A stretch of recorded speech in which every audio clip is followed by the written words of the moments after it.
జగన్ ఎక్కడికి వస్తున్నా జనం తండోపతండాలుగా వస్తున్నారట. ఆయనకి ఫ్యాన్ ఫాలోయింగ్ ఇంకా తగ్గలేదట. ఈ ఎలివేషన్లతోనే వైసీపీ సగం నాశనం అయింది. ఇంకా వీటినే నమ్ముకోవటం జగన్కి నష్టం కాక ఇంకేంటి. జనం వస్తున్నారు సరే, వారంతా ఓట్లు వేయలేదని, వేయబోరని కూడా సిద్ధం సభలు సాక్ష్యాధారాలతో సహా నిరూపించాయి. ఇంకా జనం వస్తున్నారు, నాకు ఫాలోయింగ్ తగ్గలేదు అని జగన్ అనుకోవటాన్ని ఎలా చూడాలి? ఆ భ్రమల్లో నుంచి బయటపడితేనే వైసీపీ భవిష్యత్తులో అయినా నిలబడగలదు.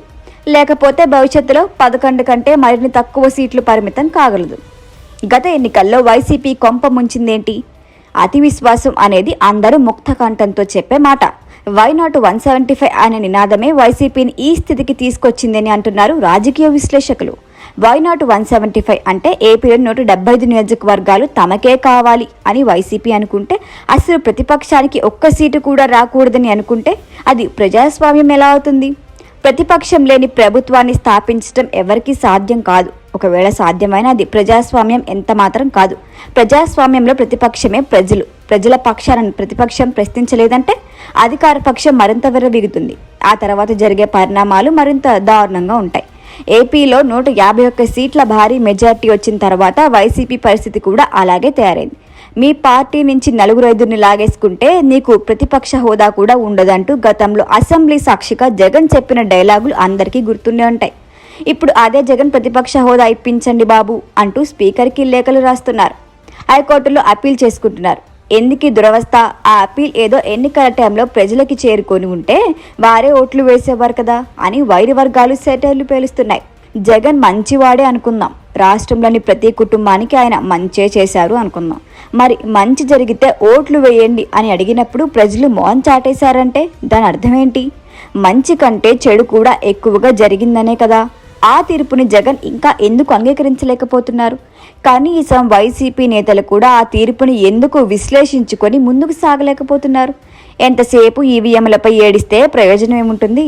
40% మంది ప్రజలు తమ వైపే ఉన్నారని చెప్పుకుంటున్న జగన్కి తన పార్టీకి వచ్చిన సీట్లు 11 మాత్రమే అనే విషయం తెలియదా?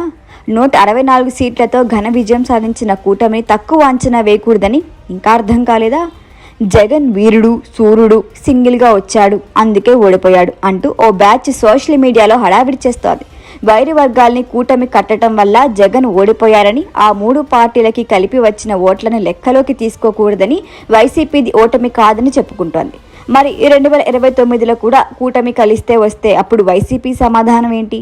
జగన్ సింగిల్గానే వెళ్తారు సరే, ఈసారి కూడా తమ ఓటమిని వారు ముందే ఒప్పుకుంటారా? కాంగ్రెస్లో ఉన్నప్పుడు వైఎస్ రాజశేఖర్ రెడ్డి వామపక్షాలని కలుపుకొని వెళ్లలేదా? ఓ దశలో తెలంగాణలో అప్పటి టీఆర్ఎస్తో వైఎస్ఆర్ పొత్తు పెట్టుకోలేదా? ఆ వైఎస్ఆర్ బిడ్డని మడమ తిప్పను అని చెప్పుకునే జగన్కి ఇప్పుడు వైసీపీలో ఉన్న నేతల్ని ఏ పార్టీల నుంచి తెచ్చుకున్నారో తెలియదా? వైసీపీ ఒక్కటే నిఖార్సైన పార్టీ, మిగతావన్నీ వేస్ట్ అన్నట్లుగా ఆ పార్టీ నేతలు మాటలుంటాయి. ఓడిపోయినా వారికి ఇంకా నిజాలు తెలియటం లేదని సోషల్ మీడియా కాస్త గట్టిగానే గడ్డి పెడుతోంది. కానీ వైసీపీ బ్యాచ్ మాత్రం మారటం లేదు. ఓవర్ యాక్షన్ వల్ల నష్టపోయిన వైసీపీ తిరిగి అదే ఓవర్ యాక్షన్ని కంటిన్యూ చేయాలి అనుకోవటం మాత్రం విశేషం. జగన్ ఎకనైనా కళ్ళు తెరవకపోతే తీవ్రంగా నష్టపోతారు. ఆ నష్టం మరింత దారుణంగా ఉంటుంది. తనకి తాను గొప్పవాడిగా ఊహించుకోవటాన్ని, పేదల పాలిట తానొక్కడే దైవం అనుకోవటాన్ని జగన్ మానేసుకోవాలి. అదే సమయంలో ఓటమి తర్వాత కూడా వైసీపీని ఆకాశానికి ఎత్తేస్తున్న వారి పట్ల జాగ్రత్తగా ఉండాలి.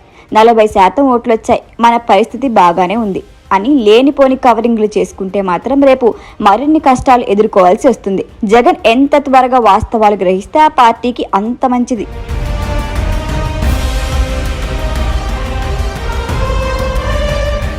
ఈ వీడియో కనుక మీకు నచ్చినట్టయితే లైక్ చేయండి, షేర్ చేయండి, సబ్స్క్రైబ్ చేయండి. అలాగే పక్కనే ఉన్న బెల్ ఐకాన్ని క్లిక్ చేయండి.